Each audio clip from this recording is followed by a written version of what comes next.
Hi friends, welcome back to our channel. இன்றைக்கி நம்மளுடைய சேனலில் ஒரு சூப்பரான ஸ்வீட் ரெசிபி பார்க்க போகிறோங்க. எல்லார் வீட்லேயும் ஈஸியாக கிடைக்கக்கூடிய கேழ்வரகு மாவு வச்சு தாங்க இந்த ரெசிபி பண்ண போகிறோம். அதாவது ராகி உருண்டைன்னு சொல்லுவாங்க. அதை எப்படி செய்யலான்றதை பார்க்கலாம்.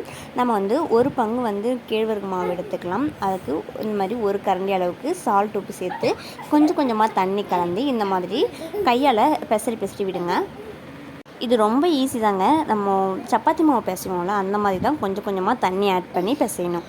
இந்த பதம் வர அளவுக்கு மட்டும் நீங்கள் தண்ணி ஆட் பண்ணால் போதும். இந்த மாதிரி கொஞ்சம் கொஞ்சமாக சின்ன சின்ன உருண்டைகளாக பிடிச்சி வச்சுக்கோங்க. அப்போ தான் நமக்கு வேக வைக்க ரொம்ப ஈஸியாக இருக்கும். இந்த கேவுரு மாவு கூடவே வேறு என்னென்ன ஆட் பண்ணணும் அப்படின்றதையும் பார்க்கலாம். நான் இந்த கப்பால் தான் 3 பங்கு அளவுக்கு கேவுரு மாவு எடுத்தேன். ஸோ அதால் 2 கப் அளவுக்கு வெல்லம் எடுத்திருக்கேன். அதுக்கப்புறம் 1 கப் அளவுக்கு நம்ம கருப்பு எள்ளு அண்ட் மல்லாட்டை எடுத்திருக்கேங்க. இப்போது நம்ம எடுத்து வச்சுருந்த அந்த மாவு இருக்குங்க இல்லையா, கேவுரு மாவு, அதை இந்த மாதிரி கையால் தட்டி ஒரு பேனோ இல்லை தோசைக்கல்லோ அந்த மாதிரியில் போட்டு எடுக்க வேண்டியதாங்க. அந்த உருண்டையை கையில் வச்சு தட்டி போட உங்களுக்கு வரல அப்படின்னா இந்த மாதிரி தோசைக்கல்லையே வச்சு நீங்கள் கையால் லைட்டாக ப்ரெஸ் பண்ணி விட்டால் போதும். லைட்டாக எண்ணெயோ இல்லை நெய் கூட நீங்கள் ஊற்றிக்கலாம். டேஸ்ட் ரொம்பவே நல்லாயிருக்கும். ஸோ இந்த மாதிரி ஒரு மீடியம் ஃப்ளேமில் வச்சுட்டு இந்த மாதிரி தோசைக்கரண்டி வச்சு திருப்பி விடுங்க. கொஞ்சம் கொஞ்சமாக போட்டு எடுக்க லேட் ஆகும் அப்படின்றதுனால நான் தோசைக்கல்லில் ஒரு பக்கம் போட்டுக்கிட்டேன், இன்னொரு பக்கம் ஒரு பேன் இருந்துச்சு. ஸோ அதுலேயும் நான் யூஸ் பண்ணிக்கிட்டேன். ஒரே டைம்லேயே நம்ம சீக்கிரம் போட்டு எடுத்துடலாம் இல்லையா. ஸோ அதனால் நல்லா வேக வச்சு இந்த மாதிரி திருப்பி விடுங்க. இந்த கேவுரு மாவில் நீங்கள் இந்த மாதிரி ரெசிபி செஞ்சு கொடுத்தீங்கன்னா குழந்தைங்க கூட ரொம்பவே விரும்பி சாப்பிடுவாங்க. இதை நம்ம ஈவினிங் ஸ்நாக்ஸாக கூட செஞ்சு சாப்பிட்லாம். ரொம்பவே டேஸ்டியாக இருக்கும், ரொம்ப ஹெல்த்தியாக இருக்கும். ஸோ நான் 1 கப் அளவுக்கு மல்லாட்டை எடுத்து வச்சுருந்தேன். ஸோ அதை நல்லா வறுத்து எடுத்துக்கலாம். மீடியம் ஃப்ளேமில் வச்சு பொன்னிறமாக ஆகிற அளவுக்கு வரைக்கும் நம்ம நல்லா வறுத்துக்கலாம். மல்லாட்டை சூடு ஆறுனதுக்கப்புறம் ஒரு மிக்ஸி ஜாரில் போட்டு நல்லா ஃபைன் பவுடராக அரைச்சி எடுத்துருக்கலாம். இதுக்கப்புறம் கூடவே நான் கருப்பு எள்ளு எடுத்து வச்சுருந்தேன். அந்த 1 கப் அளவுக்கு கருப்பு எள்ளும் அது கூடவே ஒரு 3 ஏலக்காவும் அது ஒன்றா சேர்த்து வறுத்து எடுத்துக்கலாம். நம்ம எடுத்து வச்சுருந்தோம் இல்லையா, அந்த கேவுரு மாவு அடை தட்டி வச்சுருந்தோம் இல்லையா, அதை இந்த மாதிரி குட்டி குட்டி பீசஸாக நம்ம கட் பண்ணி எடுத்துக்கலாம். அப்போ தான் நமக்கு அரைக்கும் போது ஈஸியாக இருக்கும். மிக்ஸி ஜாரில் போடும்போது எல்லாத்தையும் ஒன்றா போட்டு அரைச்சோம் அப்படின்னா மிக்ஸி ஜார் ஸ்ட்ரக் ஆகி ஓடும். ஸோ அதனால் கொஞ்சம் கொஞ்சமாக போட்டு அரைச்சிக்கலாம். மல்லாட்டையும் இந்த மாதிரி அரைச்சி எடுத்துக்கலாம். கருப்பு எள்ளு வறுத்து வச்சுருந்தோம் இல்லையா, அதையும் நம்ம பார்த்திங்கன்னா இந்த மாதிரி அரைச்சி எடுத்துக்கணும். ஸோ வெல்லம் இருக்கு இல்லையா, அதையுமே பார்த்திங்கன்னா ஒரு அரைச்சிக்கலாம்.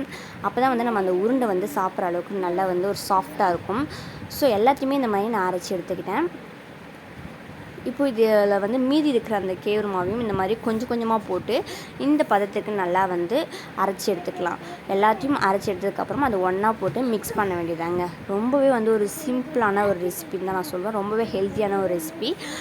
இந்த அளவுக்கு நல்லா அரைச்சதுக்கப்புறம் இது எல்லாத்தையும் ஒன்றா போட்டு மிக்ஸ் பண்ணி உருண்டையாக பிடிச்சி சாப்பிட்லாம். இல்லையா ஒரு பவுலில் போட்டு ஒரு ஸ்பூன் போட்டு கூட சாப்பிட்லாங்க.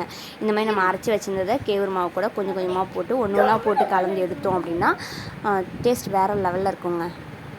ரொம்பவே இதில் கவனிக்க வேண்டிய ஒரு விஷயம் என்ன அப்படின்னா, இந்த மாதிரி கைகளால் கொஞ்சம் கொஞ்சமாக கிளறி விடணும். கொஞ்சம் கூட கட்டி முட்டி இல்லாமல் கிளறி விடணுங்க. அப்போ தான் அந்த உருண்டை பார்க்கவும் சூப்பராக இருக்கும், சாப்பிடவும் ரொம்பவே டேஸ்டியாக இருக்கும். ஸோ அந்த மாதிரி சின்ன சின்ன கட்டிகளாக இருந்துச்சுன்னா அதை கையால் இந்த மாதிரி உடச்சி விட்டுருங்க. இப்போ இதில் நமக்கு தேவையான சைஸ்க்கு உருண்டையாக பிடிச்சி வச்சுக்கலாங்க.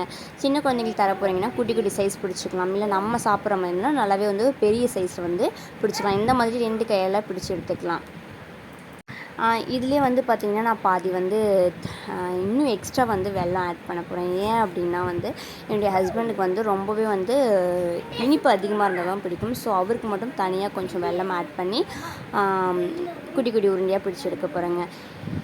இதில் ஒரே ஒரு உருண்டை சாப்பிட்டாலே போதுங்க, நம்மளுடைய வயிறு அந்தளவுக்கு ஒரு ஃபில்லிங்காக இருக்கும். ஸோ மார்னிங் டைமில் சாப்பிடலாம், இல்லை ஈவினிங் டைம் கூட சாப்பிட்டு இதோட நம்ம பிரேக்ஃபாஸ்ட்டாக இருந்தாலும் சரி, டின்னராக இருந்தாலும் சரி முடிச்சிக்கலாம். ஏன்னா இது ஒரு உருண்டை சாப்பிட்டாலே அவ்வளோ பசியை கண்ட்ரோல் பண்ணணும். ரொம்பவே ஃபில்லிங்காக இருக்கும்.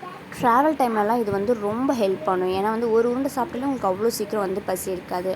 லாங் ட்ராவல்லாம் பண்ணிங்கன்னா ரொம்பவே ஹெல்ப்ஃபுல்லாக இருக்கும். இது அவ்வளோ சீக்கிரம் கெட்டு போகாது. ஏன்னா இல்லை நான் தேங்காய் எதுவுமே நான் ஆட் பண்ணல. ஸோ தேங்காய் ஆட் பண்ணனால சீக்கிரம் கெட்டு போகாது. இதை நீங்கள் 2 நாள் கூட வச்சு சாப்பிட்லாம். இப்படி ஒரு ஹெல்த்தியான ஸ்வீட் ரெசிபியை நீங்களும் உங்கள் வீட்டில் ட்ரை பண்ணி பார்த்து எப்படி இருந்துச்சுன்னு சொல்லிட்டு கமெண்ட் பாக்ஸில் கமெண்ட் பண்ணுங்கள். Thank you friends.